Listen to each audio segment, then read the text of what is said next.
Pravit Moy Druzy. Hello, my friends. My name is Darren Gerdes. I'm a professor trying to help you understand context in the war in Ukraine.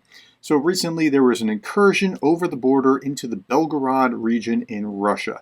I'm trying to make sense of it. I'm going to show you a number of clips and articles so that you can make sense of it, and here we go. So first thing that we're going to do is look at this. This was in The Guardian. This is the mayor of, or the governor of Belgorod, talking about the cleansing of the territory by the Ministry of Defense. Together with law enforcement agencies continues. I now appeal to the residents of the Belgorod district who temporarily left their homes. It is not recommended to return to your homes. We will immediately inform you. I will inform my social networks and the heads of local government. We will give the information when it is safe. Now that's pretty remarkable, when it's safe. So safe from what? Well, okay, if you look at pravda.ru, you'll see this, that there was an incursion over the border. The official line from Pravda is, the goal of the act of sabotage in the Belgorod region is to divert attention from the Bakhmut direction and minimize the political effect of the loss of Bakhmut, the name of Russia's city of Artemovsk.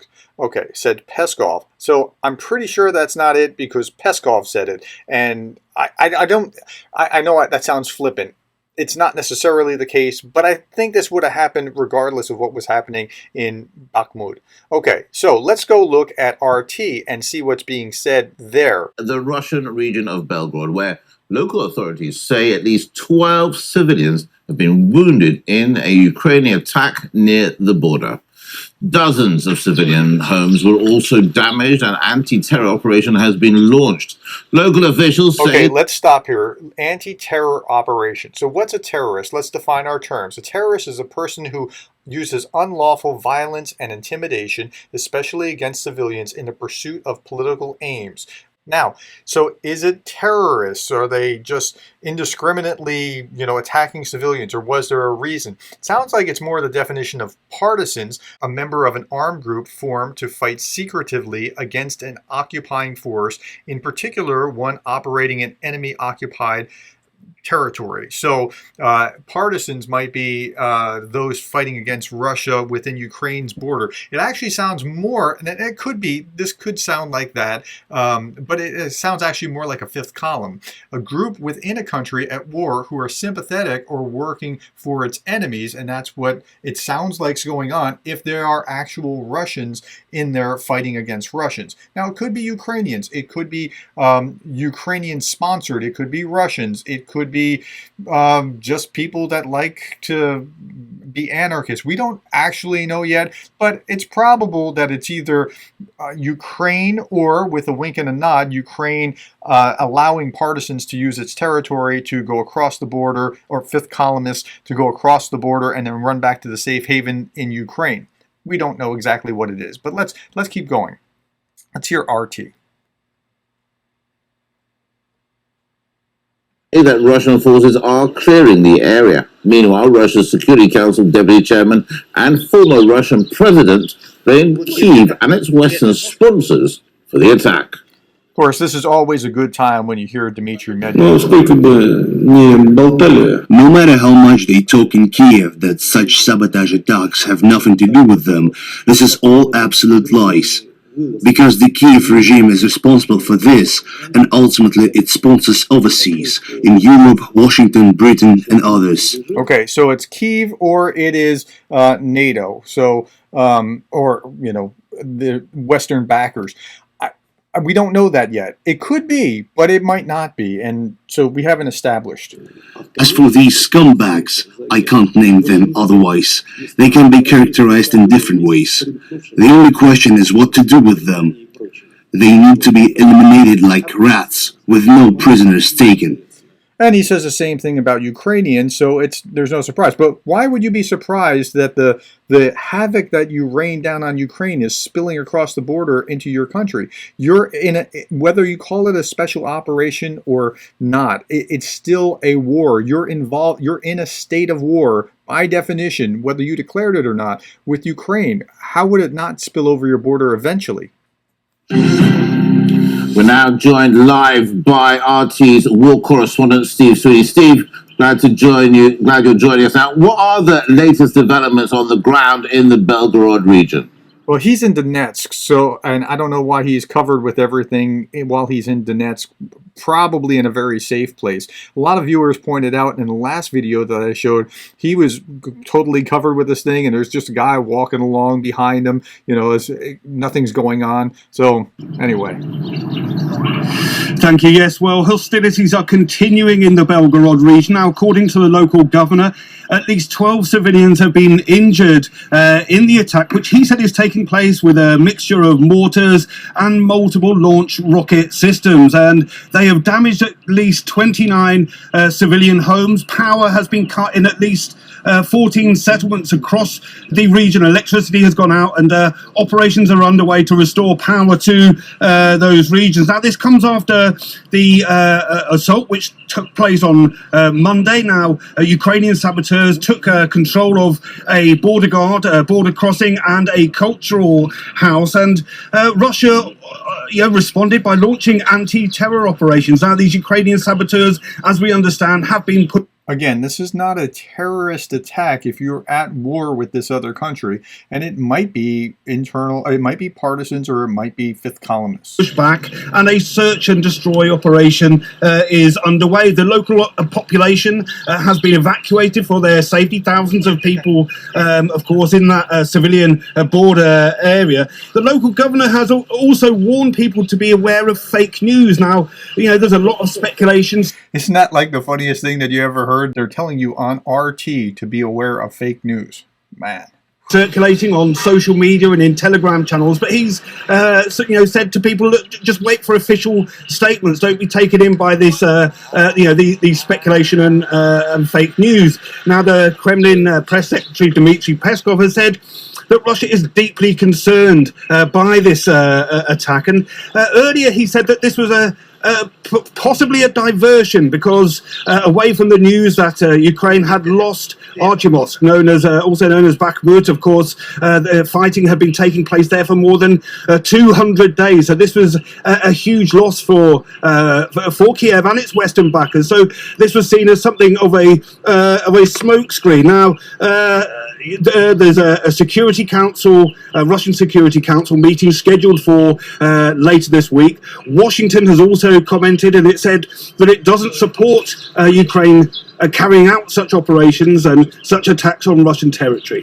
Now that is true. Like for Washington's interest, they'd rather contain it in Ukraine and not have it spill across the border into Russia, especially not with American-made machineries, weapons, that kind of thing. And I understand their position, and if you're Ukrainian and you're listening, I completely understand your position as well. I don't think it serves American interests, except for the fact that now Russia's on notice, like you have to take soldiers that would have been potentially in Ukraine and back them up to protect your own border. So for that reason, I understand that could be useful, but the bigger geopolitical puzzle, Washington doesn't want this, so if you're pointing the finger at Washington being behind it, that's kind of nuts.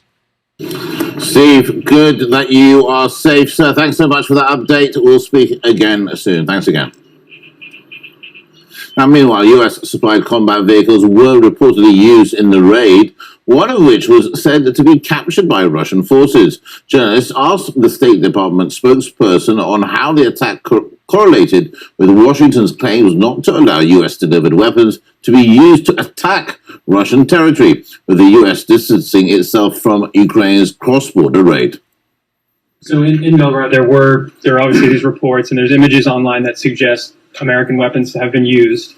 So I know you don't know, but do you support U.S. weapons being used on Russian territory? And would that change the calculus of providing F-16s to Ukraine? We have made very clear. Why would it change the calculus of supplying F-16s? Do you think a local partisan group is going to steal an F-16? To the Ukrainians that we don't enable or encourage attacks outside Ukrainians' borders. But I do think it's important to take a step back and remind everyone and remind the world that, of course, it is Russia that launched this war. It's Russia that continues to launch attacks on civilians in Ukraine. It's Russia that's targeted schools and hospitals and civilian infrastructure. So It is up to Ukraine to decide how they want to conduct their military operations. And it's even an open question whether it is Ukraine. Now, I don't know who it is. I can't argue who it is. I'm just saying, let's look at what's going on. Okay, so this is an article in The Guardian about the Belgorod attack on Monday. Russian anti-Kremlin militia claimed to have crossed over from Ukraine to attack two villages along the border. Okay, they've already taken credit. Ukraine has disavowed any connection to the Russian partisan fighters. So Ukraine officially is saying it wasn't us. Now, this article is funny because it said with a grim irony, it's perhaps the Russian army itself that has proven to be the most disruptive to the citizens of Belgorod. On October 11th, Russian troops were killed when two fellow volunteers opened fire at a military training ground in Belgorod region. An explosion caused by the careless handling of a grenade at an ammunition store killed 3 and injured 16 in January. Then last month, a warplane accidentally fired its weapons into Belgorod city itself. Russian Defense Ministry described the incident as accidental discharge of aviation ammunition. Okay, so I mean, they're going to have to work hard to keep up with what Russia has done to itself. Here's an Al Jazeera article on what's going on, and I'm only showing this in the article, just a couple lines and then the map. Moscow's forces are continuing to engage in operations against cross-border raiders, describing alternatively as either armed Russian opposition groups or Ukrainian saboteurs who entered Russia from Ukraine. And again, we don't know where it is. But where was this? This was in the Belgorod region in this place called Gerdes. Okay, where is that? Let's look at the Google map and you can see it compared. So here is Ukraine down here, and then this is Belgorod proper, the city of Belgorod, and here is Gerdes. See how close it is to the border? It's pretty easy to get to and to get back across into Ukraine, where they will clearly have some freedom of movement. Okay, here's Anna from Ukraine talking about what she perceives of this, and I'm only going to show you about a minute or two, and then we'll look at what Vlad Vexler had to say, and then we'll wrap up. Russian evil. And today is going to be one of my favorite vlogs officially, and I'm afraid that I'm a bit overexcited to share with you the news that I consider of paramount importance, and that is about the liberation of Belgorod, Bryansk, and possibly Russia in future. So let me explain you what is going on in the regions, Russian regions that border with Ukraine, and why it is so super important. First of all, today, main Ukrainian intelligence agency proved that it is working on the creation of the special demilitarized safety zone. But no, not in Ukraine. No, not on the border. Yes, in Russia. Now, that's an interesting thought, like a demilitarized zone in the Russian area. Like if you go back to a 1919 map of Ukraine, and let's use that map instead of a 1991 map, let's use that one. And part of what is now Russia was actually part of Ukraine. I mean, if you want to make a historic claim, Ukraine can do it too. At any rate, I'm digressing. So finally, we are working on the creation of the demilitarized zone in Russia. Like Putin dreamt, but not in Russia, in Ukraine, but who cares? So, and things are becoming real with the help of, no, not Ukrainians who invaded Russia, we don't know, but real Russians, Russian citizens, ethnic Russians, as they like to say, who are fighting for the liberation of Russia and support freedom and independence of Ukraine.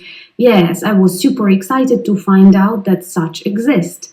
Now, that is what we understand. This is a group that has taken credit. Could be the fog of war. We don't necessarily know. It could be something else. Now, this is Vlad Vexler's take on it. He's talking about sabotage group overruns Ukrainian villages. He talked about little green men. Oh, beautiful community. So there are little green men in Belgrade, near Belgrade at least. So where have they come from and what is going on? This is a story that's made international news about the incursion of a saboteur group or several saboteur groups into that border region of Russia, and they've been announcing allegedly progress they've been making from one little village into another without resistance. So this is an extraordinarily embarrassing scenario illustrating how Russia is not able to defend its borders, and two groups have claimed responsibility for this action. Now, before he gets into the groups, let's talk about this. So again, the upside of something like this for Ukraine is that Russia will have to bolster some, defense. So they'll have to perhaps either get really old men to come out within Russia already and put them on the border, or they'll have to pull back some troops that are already in Ukraine across the border. In either regard, but the people will be more alarmed about this, and this is a positive thing for Ukraine as long as it doesn't go too far and it backfires, and then it goes beyond what Washington is interested in, cross-border kind of stuff like blowing up ammunition depot. Fair game, right? I mean, that seems sense. But this is actually kind of a different scenario. It's somewhere in between, and we'll see how this plays out. Let him go for just a little bit more, and then we'll be done. I think the best way for us to process what this is and what takeaways we can draw from it, without me rambling too much, might actually be if we just together go through a Twitter thread I've just written about it with my own commentary. So, little green men are in the Belgorod area, and the Liberty of Russia Legion and the Russian Voluntary Corps claimed responsibility for the attack. So let's put together some guiding thoughts with the help of this thread I've written. Now, do we think of these folks as being authentic partisans, or is this a Ukrainian action? Is this an action of Ukraine's military intelligence or something like that?